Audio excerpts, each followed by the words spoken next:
Good morning and welcome to this edition of the Richard Urban Show, where we present news and views from God's point of view. I'm Richard Urban, your host, and we're very happy to have Richie Robb with us today. He's a Democratic candidate for the U.S. Senate in West Virginia.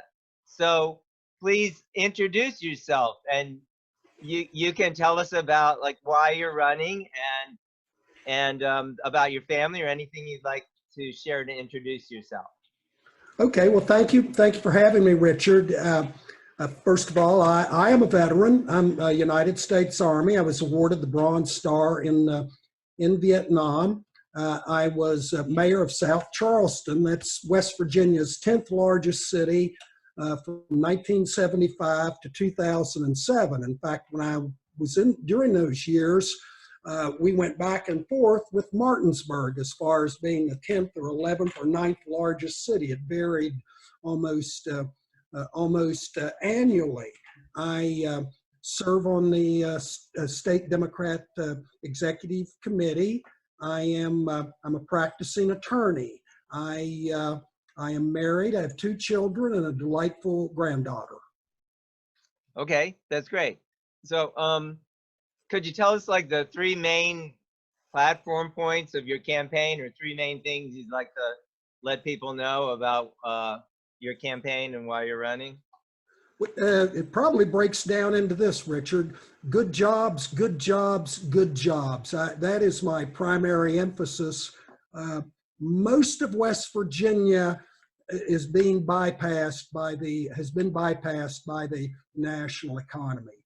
Now, Jefferson County doesn't appear to be, nor Berkeley County, and perhaps Morgan County as well, and around the Morgantown area. But the rest of the state has not kept pace with the national economy. We need good jobs. We have a drug crisis in West Virginia. I think there's a direct correlation to the lack of a good economy and that drastic uptake in drugs. And I think with the coronavirus pandemic that we're experiencing right now, I think West Virginia has a unique opportunity to come out of this and make itself better. But too many elected officials, including the one who occupies the seat I'm seating, have sat around, they talk about it all the time, about bringing good jobs to our state, but very little is done throughout most of the state. I've been in the Eastern Panhandle on 2 separate occasions during this campaign. It's compared to the rest of the state, you folks are pretty prosperous, but you're carrying us financially too, and we don't want to be a burden, and we don't have to be a burden. West Virginia has a lot of wonderful qualities. We have good people, we have a good quality of life, we have good climate, we're accessible, we're very accessible to the rest of the nation, and we're not taking advantage of these opportunities. Okay, so with the jobs, I know, well, also you're emphasizing that on your website, and you said that. How would you, or what would you do to stimulate or affect or, bring these jobs, or in your capacity as U.S. Senator, how could you help with bringing jobs to West Virginia? Well, as I said, most folks, including the incumbent, talk about it, but things need to be done. One, federal contracting. We're not getting our share of federal contracts. Federal facilities. Robert Byrd brought the fingerprint facility to Clarksburg, and it spawned a number of other high-tech jobs in that area. The Appalachian Regional Commission. Why shouldn't it have a federal tax incentive there as opposed to the grants that it's formally passed out? One wants to put a facility in West Virginia, which is totally within the Appalachian Regional Commission, that goes from Alabama up to New England. Reduced federal taxes for a number. Well, wait a second, let me just interject there. Sure. The Regional Commission, so one of the other candidates was talking about that too. What were you referring to? Having an office in West Virginia versus just having the block grant, or the grant, or could you? No, it wouldn't be block grants. Excuse me. I'm more in for simplicity, in government, I would say the tax incentive within I served as mayor with the Appalachian Regional Commission, but that was largely grants. One applied, put together a program, got a grant. A tax incentive is if Toyota wants to put another facility in West Virginia, they get special federal tax benefits for that. We use, and I know it's gone on in the Eastern Panhandle, state and local tax benefits, and that's going to happen, but let's have federal ones as well. Here's another good example. With the coronavirus, and particularly the tariff wars that have gone on for the last year or so with China, supply chains for a lot of major industries, automobiles, computers, pharmaceuticals, have become disrupted. What's happening in Arizona as one of the largest computer component companies is locating $1 billion facility in Arizona. Why Arizona? Why not West Virginia? President Trump actually came out and said the reason we're encouraging Taiwan to locate there is because the Republican senator, Ms. McSally, is facing tough opposition. Well, why shouldn't that come to West Virginia? We have plenty of space up in the Eastern Panhandle for it and the rest of the state as well. But the federal government is taking us for granted. And they think, well, we've got their votes. We don't need to bring good jobs to West Virginia. But I've said it once, I'll say it again, the modern economy is leaving most of the state behind. And so people where the economy is going well, Jefferson County, Monongalia County, they're having to pick up the slack to carry us. It doesn't have to be that way. Right. Although a lot of people in Jefferson County commute to Metro DC area jobs, but but that's true. It does benefit from the proximity, I think, to the Metro DC area, definitely. I think that's correct, yes. Yeah, definitely does. Okay, so you mentioned about that. Okay, yeah, that's good. So about bringing jobs, so having tax incentives and more like federal jobs. Yeah, I had some questions about like a couple things, especially like regarding like recently we've seen a lot of, with the COVID-19, a lot of restrictions, a lot of questions about, constitutionality of different lockdowns and edicts and things like that. But on the national level, more specifically, I know a lot of that happens on the state level, not the US level. Recently, or not recently, but with the Patriot Act in 2001, there was the surveillance of US citizens that came out with Snowden and all these things. And I just recently listened to an interview with William Binney. They're continuing the surveillance of Americans, presumably, supposedly for national security reasons. What's your thought on that? The recent was, I know, a move in the House to defund the NSA for the huge surveillance operation. Would you support such a bill? Should it come up to the Senate? Would you not support it? I'm not sure I would, and I don't know all the all the particulars. And I know these measures were passed for security purposes after 9/11. And were there mistakes made? Were they overzealous on occasion? Well, yes, there were. I experienced it myself.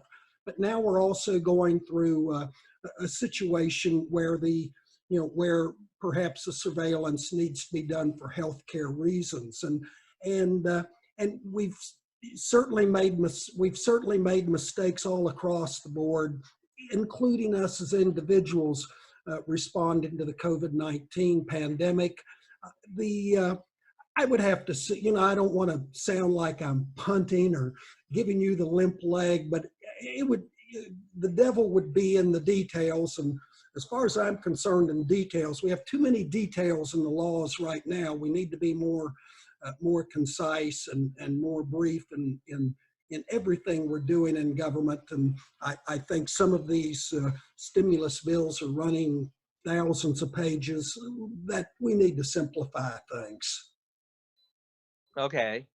Yeah. Also, I have another issue I've been working on here in West Virginia, but of course, it has on the national level implications, and that's has to do with the issue of vaccinations, or what's called what in West Virginia is like the forced vaccination, meaning like no vaccination, no school. But on the national level, well, I would, question like, and also President Trump has brought that up just this week, having military give a potential COVID vaccine, which I, find very concerning. What's your take on like the idea that, especially, I guess you may or may not be aware, like in 1986, pharmaceutical companies were with the National Childhood Vaccine Act, they were removed from liability for vaccine injuries. So would you support like making, bringing back liability for pharmaceutical companies so they could be sued? Or would you support like a kind of mandatory vaccinations like for COVID, or are you not for that? What are your thoughts on that kind of issue? Well, I come on from the point of view of again, it's public safety, and with this pandemic, we're all at risk, and we're at risk from each other. So I think, yes, if there's a vaccination out there, it needs to be administered to all of us to protect all of us. Now, with respect to the liability, I was reading some articles about that this weekend, and I think the way the liability can be structured is if there's a higher degree of negligence as far as the pharmaceutical company. If they're grossly negligent and reckless in putting out certain medicine, whether it's for this pandemic or anything else, I think there should be some liability. But general negligence, I'm not so sure. And I know that again appears to be splitting hairs, but for an individual who may suffer an adverse consequences from a pharmaceutical, we need to, or a company that's been reckless in marketing or producing something, there needs to be accountability to make things safer. Again, that's splitting hairs, but this is a sensitive situation where each person can be involved. So I think we need to be careful in what's done. Yeah. Well, yeah. Supposedly that was still in that bill, but it was effectively stripped out in 2011 by the Supreme Court case that said, that they're unavoidably unsafe, and that party that brought that case couldn't, seek damages of that kind.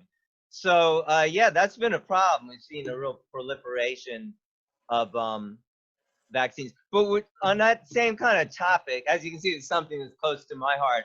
Would you like support independent safety studies before vaccines are released? Like, I don't know, you may or may not be aware.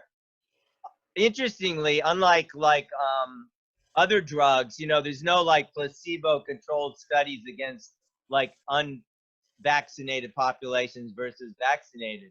So nobody ever knows if the vaccine is more harmful than beneficial. Would you like support safety studies on new vaccines that do that, although it's not done now? And what about, existing vaccines? Well, I think certainly before a vaccine is put on the market for the general population, I think safety studies are advisable and should be done, but they should be done expeditiously to get that vaccine on the market, or make a determination that it's not whether it's safe or not, and whether it does good. Now, but there are situations in the past where people have been willing to try a new vaccine, or they're in a life-threatening situation. They feel they don't have time to wait for the vaccine, and in certain respects, maybe with the current pandemic, we may feel we're in that situation as well. But I think all things being equal, I think field studies in advance of general release of a vaccine are advisable, but should be done expeditiously, get them out there thoroughly. And sometimes it does seem to me, I've seen situations over the years where, you know, we need to get these cures, if they are cures, out to those that need them. Yeah, well, a vaccine wouldn't be a cure, as you know, like the vaccines like flu vaccine are not especially effective. So yeah, although there might be some kind of, you know, treatments that come up. Yeah, I'm just very concerned about that, you know, the safety aspects of that, and the idea that, you know, this kind of trying to make things mandatory is very concerning. So do you think that, you know, getting back to the whole thing with COVID, I'm kind of hearing you saying, well, okay, you tell me. So do you feel that the different reactions on the different states have been doing the lockdowns and the yeah, various regulations, social distancing, masks, all these different things that many governors have put in place, maybe the great majority, do you think there's been some overreach there, or do you think that's maybe okay, or what's your feeling about it? Well, yeah, I'm in a part of West Virginia that's not largely affected by by the pandemic, but we've taken there are measures here as well that are far different than what we're used to. Perhaps I can't say that there's been overreach or underreach. I think all of us, from the president, from the United Nations on down to us as individuals, you know, we're going through something we've never gone through before, and I think it's important that we first look for our public health, and then let's rebuild the economy. And on public health, we've invested millions in experts, millions in technology. Let's use that, and let's get safe first, and then you can always economy. That's going to be tough, not easy to do, but you can't bring back a human life. So I lean on the side of public safety. Okay, that's pretty clear. So, you know, on the Democrat side, you have a couple of opponents in the primary. How would you like contrast yourself to them? What's different about you and the other candidates, like you know, Mr. Ojeda and Paula Jean Swearingen? What's different? What are you bringing to the table that's different, or how do you contrast? Well, first of all, it's the uniqueness of this campaign. I met Mr. Ojeda just briefly before a meeting before the AFL-CIO. I was going in, he was coming out, or vice versa.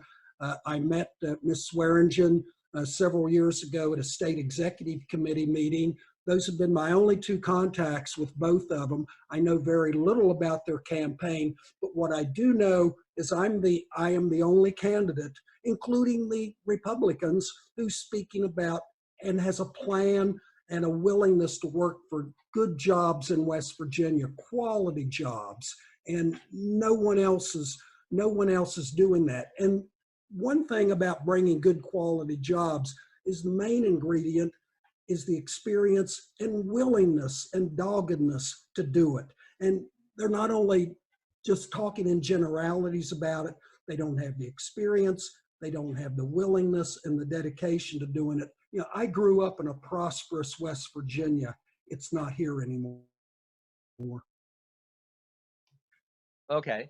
Yeah, so you want to, yeah, that seems to be like, it is the main thing that you're, you know, focusing on, which is, It is. yeah, which is, it's a good thing. I mean, that's understandable. Well, are there other things, you know, you'd like to share with the voters? Like why would they vote for you, well, in the primary or later, you know, should you win? Well, Richard, you asked for three things, and always that seems to, all right, give me three reasons. Well, It's a common question. I mentioned the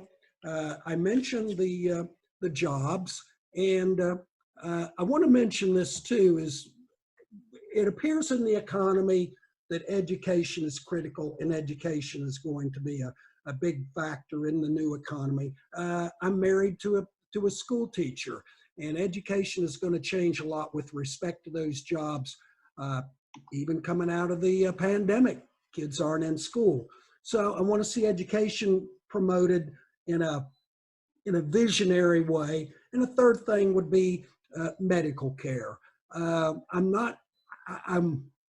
wary of the one size fits all approach, but I will agree. The American medical care system, particularly the financial end of the bill paying, the construction, is a disaster. If we sat around a table and tried to come up with the worst system we could, I don't think we could do any worse than what we already have. So, and I support measures that will bring that back together.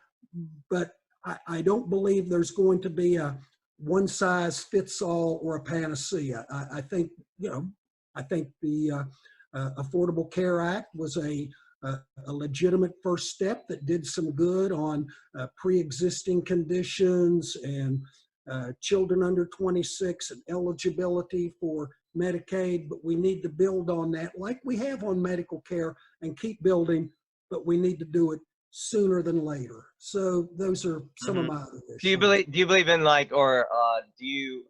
the so-called single payer healthcare model, or whatever you call it? Well, it would seem to me that certainly should be an option, and that, as I understand that the single payer would be a government payment system. It would seem to me that should be an option, but even that needs to be a lot more efficient, a lot more effective, a lot more user friendly than what it is. It basically operates like insurance companies do it as well, with not all of the good points, with a few of the good points, but many of the bad points and bad factors of eligibility, of co-pays, of all of that. We need it simpler. I think I said at the beginning when we were talking about stimulus bill laws, we need to make things simpler. As one of my friends said about medical insurance, for gosh sakes, let's at least make it easy to understand. And I think we need to make it easy to understand, but it would appear to me that a single payer system with the government out there as an option certainly seems attractive to me, but I think we need to make it a blue chip operation that is user friendly across the board for everyone, and it's fair, it's understandable to make things work. For example, well, let me interject there. So maybe educate me on that. I thought the single payer idea, like AKA the Bernie Sanders type thing, is that that's the only system. Like, isn't that more like the Canadian model? Like, you have to use that system. You don't do other like private stuff. Or am I wrong about that? Well, that's what I understand the Medicare for All proposal to be. I'm not sure. First of all, that's politically realistic. Secondly, I think we have plenty of other plans out there that people like to have, and they like or they prefer, they want them. So I'm not focused on any single system such as that, but I think certainly putting that public option out there. For example, one thing we could use is a single medical form that's across the board, whether it's for single pay, whether it's for Medicare for All, whether it's for Humana, Prudential, Blue Cross Blue Shield, a single form. Just pass the law, pass the bill, and make it one page. Simplicity. That's the form you fill out. If I've got to go. I hurt my knee this weekend. I've got to go to the doctor this afternoon. I'm going to be able to get in. Single form for me, not one for my insurance company, one for Medicare, another one for this. Single form, simple, easy to understand. Okay. And one other thing I was thinking about is like, what would be your idea? Like, I know now with the COVID, all these stimulus bills and more proposed, it's like almost like some people say, and it's probably true, since we're like printing up money that we don't have, because as we know, the current financial system, the money's not backed by any real assets like gold, like it was whatever 50 years ago. So my question is, are we really going overboard with debt that we're going to load up, that your grandchildren and my grandchildren are going to be saddled with this incredible debt? I mean, is that sustainable? Is that really a good thing? What do you think?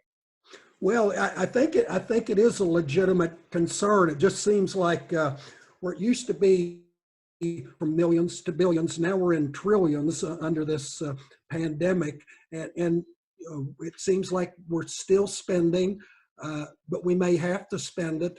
But at some day, yes, I would agree. At some day, it seems to me, just living life in general, bills have to be paid for. There's going to be a reckoning. I don't think we can necessarily do that reckoning right now. We're in what appears to be a serious emergency situation, but I think we need to put together tax and spending policies that will address that debt down the road in a fair and sustainable fashion. But yes, I agree with you. Spending all this money, somewhere down the line, someone's going to want it paid back, and we're going to have to pay it back. Right. Very true. Very true. Okay. Well, I think maybe we're coming toward the close. If you'd like to make any closing comments or anything you'd like to comment on, or just in closing, why would voters, choose you coming up on June 9th?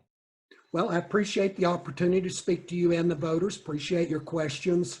I again, the primary thesis of my campaign has been bringing good jobs to West Virginia. Most of West Virginia does not have those good jobs. We'll have a lot of opportunities as we come out of the coronavirus pandemic to maybe make a restart where we can do that. And I'm the only candidate who's truly speaking about it. I'm the only candidate who's provided measures where it can be done. I'm the only candidate with the wherewithal to do that.